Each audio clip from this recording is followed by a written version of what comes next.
မြက်ကမှန်တက်ချင်သူတွေအတွက်ဆောင်းရံရှောင်းရံလေးကိုပြပြပေးချင်ပါတယ်ရှင်ကိုစိတ်ကြိုက်အောင်ရွေးချယ်ဝယ်လို့ရပါတယ်ရှင်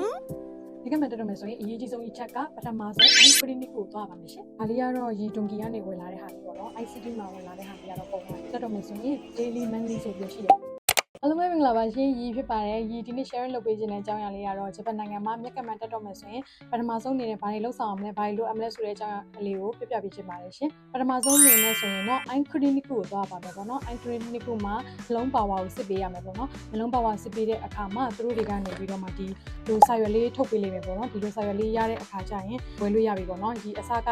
ဒီတွန်ကီတို့ပါလို့မှာဆိုရင်လွယ်တကူရတဲ့အခါကျတော့ရနေပြီးတော့ဝယ်ဖို့လုပ်တဲ့အခါကျတော့အယောင်ဝန်ထမ်းကောင်မလေးကနေပြီးတော့ပြောပေးတယ်ပေါ့နော်ဒီတိုင်းဝယ်လို့မရဘူးမျိုးလုံးကိုစစ်ထားတဲ့စာရွက်ရတော့မှဝယ်လို့ရမယ်လို့ပြောလို့ဒီတက္ကနောပပမှာရှိတဲ့ iClinic ကိုသွားခဲ့တယ်ပေါ့နော် iClinic ကိုသွားတဲ့အခါကျတော့သူကဘာလို့ဖို့လဲမျိုးလုံးကိုဘာလို့စစ်ချင်တာလဲလို့မေးတဲ့အခါကျတော့ကြီးကဒီမြက်ကမှန်တက်ချင်လို့ပြောတဲ့အခါကျတော့သူတို့တွေကမျိုးလုံးကိုစစ်ပေးတယ်ပေါ့နော်မြက်ကမှန်တန်နီးတွေချွတ်နီးတွေဘယ်လိုလုပ်ဆောင်မလဲဟာလေးတွေပြပေးတယ်ပေါ့နော်နောက်ပြီးတော့သူတို့အဲ့ဒီ iClinic ကိုမှလည်းရောင်းတယ်ပေါ့နော်ဝယ်လို့ရတယ်ဒီကတော့မွေတော်ဦးလို့ပြောဒါမွေတော်ဦးဆိုရင်လည်းသူတို့ကဒီစိတ်ချရတဲ့ဆိုင်တွေမှာဝယ်ပါပေါ့နော်ဝယ်တော့ဆိုတော့အဲ့တက္ကနောပပဘေးနားမှာရှိတဲ့ဒီ iClinic ဘေးနားမှာရှိတဲ့ ICT မှာရေးရနေပြီးတော့ဝယ်ခဲ့တယ်ပေါ့နော်စေကနေပြီးတော့ဒီလိုစာရွက်လေးပေးလိုက်တယ်ပေါ့နော်ဒီလိုစာရွက်လေးပေးလိုက်တဲ့အခါကျတော့ဒီကဒါလေးကိုပြပြီးတော့ဝယ်တယ်ပေါ့ဝယ်တဲ့အခါကျတော့သူတို့တွေက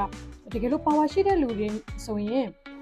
ဒီ power အတိုင်းကိုမှာပေးတယ်ပေါ့နော်။ဒီကကျတော့ power အဲ့လောက်မရှိဘူးဆိုတော့သူတို့တွေကဒီမှာသူတို့ဆိုင်မှာရှိတဲ့ဘလူဟာလေးလိုချင်လဲဘာအရောင်လေးလိုချင်လဲပေါ့ color နဲ့လိုချင်လားဒါမှမဟုတ် color မဟုတ်ဘဲနဲ့ natural အရောင်လေးပဲလိုချင်လားဆိုပြီးတော့သူတို့ကပြောရီက color လေးနဲ့လိုချင်တယ်ဆိုပြီးတော့ color လေးနဲ့ပထမဆုံးဝယ်ခဲ့တယ်ပေါ့နော်။နောက်တစ်ခေါက်ကျတော့ရီကတွန်ကီမှာဝယ်တယ်ပေါ့နော်တွန်ကီမှာဝယ်တဲ့အခါကျတော့ကိုလိုချင်တဲ့အရောင်ကလေးကိုရွေးပြီးတော့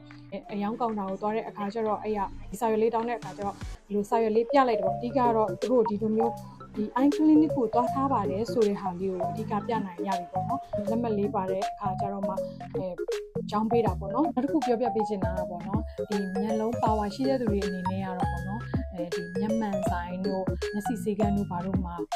ကိုယ့်ရဲ့ဒီမျက်လုံးပါဝါနဲ့တိုင်းပြီးတော့ဝယ်တာကောင်းတယ်ပေါ့နော်ရင်းနေနဲ့မျက်ကမှန်တက်တော့မယ်ဆိုရင်ပထမဆုံးသုံးတင်တာလေးပေါ့နော်ဒူရန်တုံလေးကိုပြပြပေးချင်ပါတယ်ပထမဆုံးမျက်ကမှန်တက်တော့မယ်ဆိုရင်လက်ကိုတေချာဆေးပြီးတော့မှတက်တင်တယ်ပေါ့နော်နောက်ပြီးတော့မျက်ကမှန်ကို7နာရီထပ်ပို့ပြီးတော့အကြာကြီးထားပြီးတော့မနေသင့်ပေါ့နော်နောက်တစ်ခုကကျတော့တကယ်လို့မျက်ကမှန်တက်တော့အချိန်မှာကိုယ့်ရဲ့မျက်လုံးကနာကျင်တာဆက်တာဘာညာဖြစ်တယ်ဆိုရင်တော့ချက်ချင်းပဲမျက်ကမှန်ကိုချွတ်တင်တယ်ပေါ့နော်မျက်ကမှန်ကိုထုတ်ပြတင်ပါတယ်နောက်ခုရှောင်းရံနေနဲ့ကြတော့ပေါ့နော်မျက်ကမှန်ကိုတက်ပြီးတော့ပေါ့နော်မအိတ်တင်ပါဘူးနောက်ပြီးတော့ခါကျတော့မျက်ကမှန်ကိုကိုယ့်ရဲ့မျက်ကမှန်ကိုတခြားသူနဲ့ sharing လုပ်ပြီးတော့မတုံးတင်ပါဘူးရှင်ဆိုရင်တော့မျက်ကမှန်ကိုဒီ dinky တို့ဒီ